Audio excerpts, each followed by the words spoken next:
Bienvenue dans cette vidéo. Ici on va parler des coûts pour mettre en place ta boutique sur eBay. Donc j'ai pas mal de personnes qui m'ont demandé combien est-ce que ça coûte de commencer sur eBay, de faire du dropshipping. Voilà, parce que sur Shopify il y a un coût à l'entrée, il faut vraiment avoir une trésorerie, alors que sur eBay c'est différent. Et ici on va énumérer les différents coûts que tu vas avoir.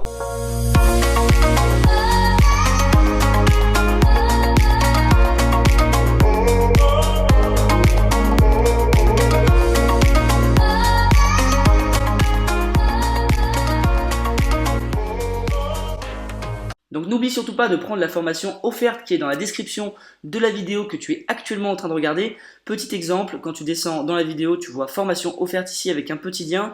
Tu cliques dessus, ça va t'emmener sur ma page de formation offerte. Donc c'est une formation offerte avec 4 vidéos pour démarrer ton business en ligne en partant de zéro. Donc vraiment c'est de la grande qualité ces vidéos, donc je te conseille vraiment de la prendre. Tu cliques sur je veux tout recevoir, tu vas arriver là-dessus. Donc tu rentres bien ton mail principal, parce que si tu rentres un mail secondaire, ça va tout simplement arriver dans une autre boîte mail, tu vas pas voir le lien pour te connecter et tu vas perdre totalement la formation. Donc prends bien ton mail principal, tu vas recevoir un lien direct, coche bien la case parce que tu vois, si tu valides sans la case, ça te met que tu dois la cocher. Donc coche bien la case pour valider que tu veux bien recevoir des emails, et puis ensuite, dès que tu as rentré ton mail et coché la case, tu cliques là-dessus, ça va t'envoyer un mail direct avec le lien pour rejoindre la formation, et tu vois ici, tu as c'est validé, donc là c'est la page de remerciement, tu n'as plus qu'à aller voir dans tes mails et tu as reçu ton lien. Alors ce qu'il faut savoir, c'est que sur eBay tu vas pouvoir commencer en dropshipping avec pratiquement 0 €. Donc pas 0 € parce qu'évidemment il faut un petit matelas de sécurité au cas où tu as besoin d'un peu de trésorerie, d'un peu d'argent. Moi je dirais une cinquantaine d'euros, voire 100 € ce serait l'idéal, mais tu peux vraiment démarrer avec presque 0. Alors quels sont les coûts? Tout d'abord, l'avantage c'est que sur eBay, quand tu fais une vente, quand tu mets un objet en vente, tu n'as pas de frais à l'insertion, sauf si évidemment tu prends des options, mais la plupart du temps tu n'en auras pas. Tu auras uniquement des frais sur ta vente, c'est-à-dire que tu auras une commission.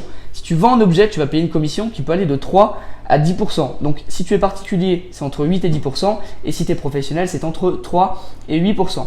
Donc ça dépend des catégories sur eBay. Il y a des catégories à 3%, d'autres à 8%, d'autres à 10%, etc. Donc ça va vraiment dépendre de ça. Donc ce qui est bien, c'est que tu peux mettre autant de produits que tu veux au début, en respectant bien sûr tes limites puisqu'on a des limites de vente, et tu vas pouvoir les mettre en vente sans payer, et tu paieras juste quand ils seront vendus.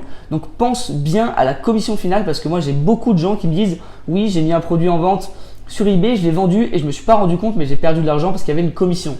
Oui, il y a une commission à la fin, donc fais bien attention à ça. Numéro 2, il y a des frais PayPal. Puisque sur eBay, 90% des paiements se font via PayPal, tu vas avoir des frais. Donc sur PayPal, généralement, c'est 3% plus 50 centimes.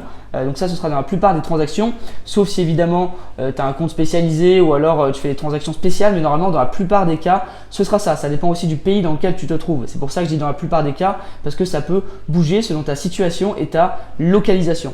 D'accord? Donc ça, c'était les deux premiers frais.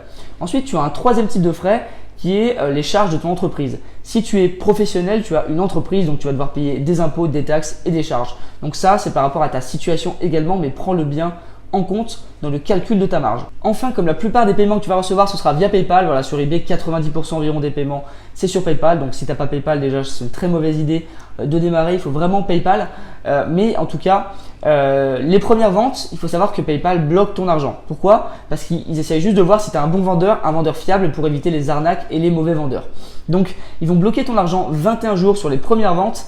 Et si tu as un numéro de suivi et que tu le rentres sur eBay, il va automatiquement se mettre sur PayPal. Et lorsque ce sera indiqué livré, PayPal va débloquer l'argent. Donc si tu as par exemple Amazon en fournisseur et que ça arrive en 48 heures et que c'est indiqué livré sous les 48 heures, au bout de 48 heures, ils vont débloquer ton argent. Ok, si jamais tu n'as pas de suivi, c'est au bout de 21 jours que ce sera débloqué. Donc c'est pour ça que je parle de matelas, parce que les premières ventes, tu vas devoir peut-être avancer les montants s'ils te bloquent l'argent. Donc ça, c'est important à prendre en compte. Donc tu as la commission sur le prix final, les commissions PayPal, tu as également tes charges d'entreprise et tu as également un petit matelas à avoir pour avancer les frais. En sachant que tout ce qui est commission, tout ce qui est charge, etc., si tu l'inclus dans ton prix de vente, tu n'as pas à avoir l'argent au début, puisqu'en fait, tu vas vendre un objet et dedans, tu auras déjà automatiquement compté tes frais. Donc ça, c'est bien important à prendre en compte. Ne démarre pas sur eBay si tu as 0 € ou si tu n'as pas PayPal, c'est pas une bonne idée. Il faut vraiment que tu aies tout ça en place. Ensuite, quand tu as tout ça, c'est très simple. L'avantage d'eBay, c'est que voilà, tu n'as pas besoin de faire de grosses publicités, tu n'as pas besoin de payer une énorme boutique, etc. Donc tu peux démarrer vraiment avec 0 €. Tu n'as pas d'achat de marchandises, etc. Donc tu peux démarrer, voilà, imaginons que tu as 50 € et que tu es un compte PayPal, eh bien il n'y a pas de souci, tu peux te lancer, tu peux démarrer, tu vas toucher l'argent de tes ventes et je conseille, c'est pour ça, de prendre des fournisseurs assez rapides au début pour débloquer l'argent rapidement et puis après tu peux le transférer sur ton compte à toi et racheter des objets avec, donc refaire les commandes avec l'argent que tu as touché. D'accord? Donc ça c'était vraiment pour éclaircir le sujet à ce niveau-là, au niveau des frais. J'ai eu beaucoup de demandes, donc j'espère que ça t'a aidé et on se retrouve dans une prochaine vidéo. Salut!